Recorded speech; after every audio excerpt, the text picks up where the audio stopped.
What is X-ray diffraction and what is it used for? An X-ray diffraction experiment, a sample is placed into the center of an instrument and illuminated with a beam of X-rays.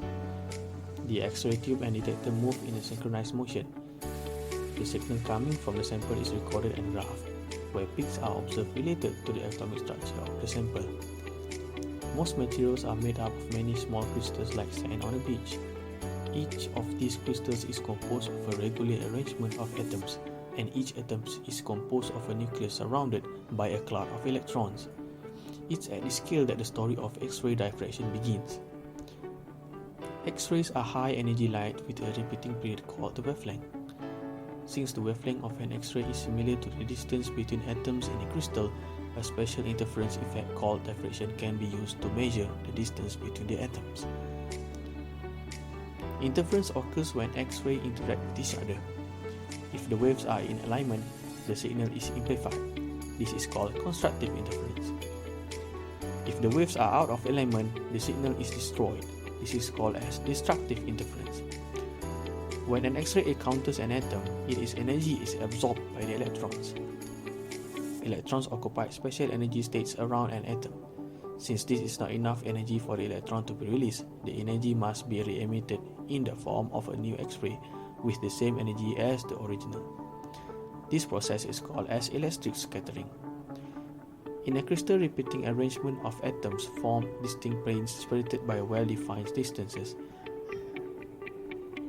When the atomic planes are exposed to an X-ray beam, X-rays are scattered by the regularly spaced atoms.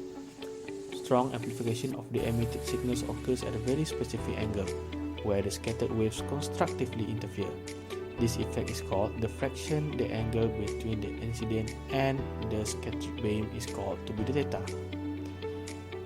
In order for constructive interference to occur, the scattered waves must be in alignment, meaning that the second wave must travel a whole number of wavelengths. In this case, one half of a wavelength is traveled on the incident side and one half on the scattered side, yielding one additional wavelength. In the case of next X-ray, one wavelength is traveled on both the incident and the scattered side, resulting in two wavelengths. This reinforcement occurs throughout the crystal. The exact angle at which diffraction occurs can be determined from the red triangle. The angle at the top is theta, half the angle between the incident and scattered beams. Alongside is the distance between the atomic planes, and the short side we know is one half of a wavelength. The relationship between the diffraction angle and the spacing between the atoms can be determined by applying the sign function. Rearranging this equation yields an equation commonly known as Bragg's law, named after Sir William Henry and William Lawrence Bragg, the father-son team who won the Nobel Prize in 1915 for their work analyzing crystal structures with X-ray diffraction. X-rays are generated by accelerating electrons into a copper target. X-rays are directed towards the sample where their diffract angles of constructive interference will deflect X-rays into the one-dimensional detector, which transduces the X-ray intensity. The X-ray beam leaving the X-ray generator is confined by the divergence slit. The length of the sample that is illuminated by X-rays depends on the diffraction angle and divergence slit size. A narrower divergence slit produces sharper diffraction peaks at lower intensity that can help resolve closely spaced peaks. On the detector side, there is an anti-scatter slit which reduces noise caused by the scattered X-ray from amorphous material or air. The diffraction still further controls the resolution of the instrument. In between the two slits is a piece of nickel foil. Nickel has an X-ray absorption age between copper K alpha and K beta, causing it to absorb more of the higher energy K beta X-rays while letting more of the K alpha X-rays pass through it. Our next aim is to obtain a powder pattern via X-ray diffraction. A powder pattern is a non-destructive technique used for analysis of the bulk material. By ensuring your sample is dry, start by grinding it in a pestle and mortar to a fine powder of evenly sized particles. Then, spread it uniformly across the frosted well on the glass plate. There are various types of sample holders for different samples. No matter what type of holder is used, it is important that the surface of the sample is flush with the top surface of the sample holder.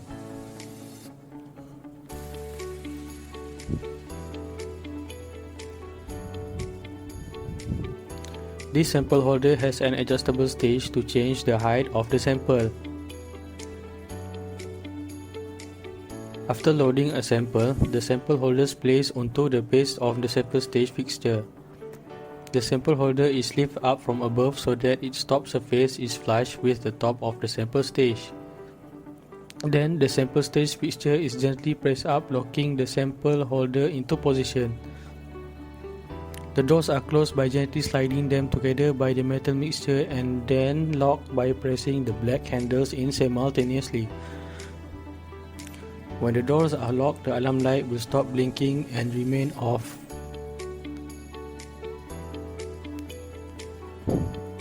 Now it's time for the user to set up the scan using the instrument software.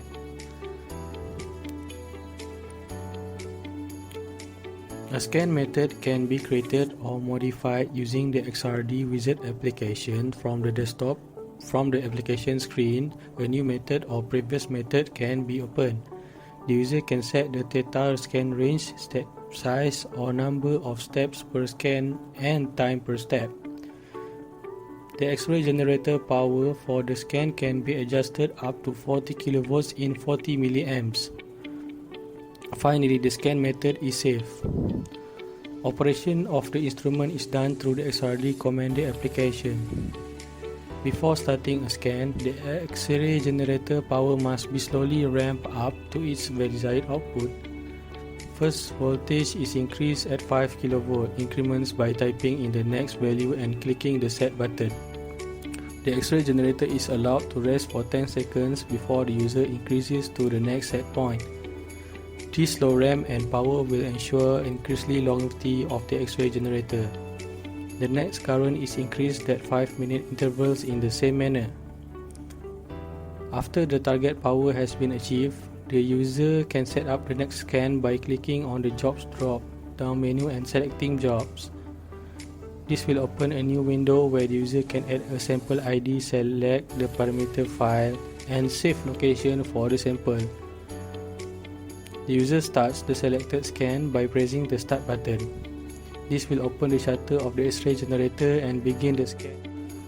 Two red lights are illuminated on the X-ray generator when the shutter is open, and the goniometer moves into starting theta into theta position. This goniometer has a stationary X-ray source with moving sample stage and detector, but other Xrpd instruments may have a stationary sample stage with moving X-ray source and detector. During a scan, the busy light will be illuminated. When the scan has completed, the X-ray generator shutter will automatically close and the busy light will turn off. Now the sample is ready to be removed. The final position of the goniometer may make it difficult to remove the sample holder. The user can adjust the goniometer position manually by changing the theta into theta values for 30 and 60 degrees and pressing the Move Brush button in the Xrpd commander application.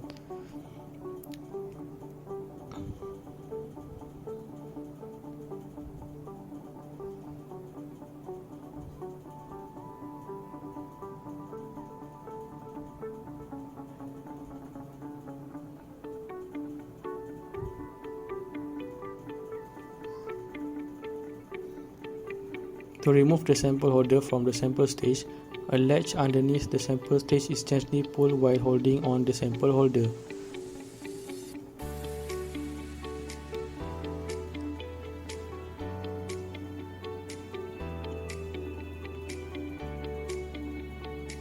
Before leaving, the status of the alarm light is checked.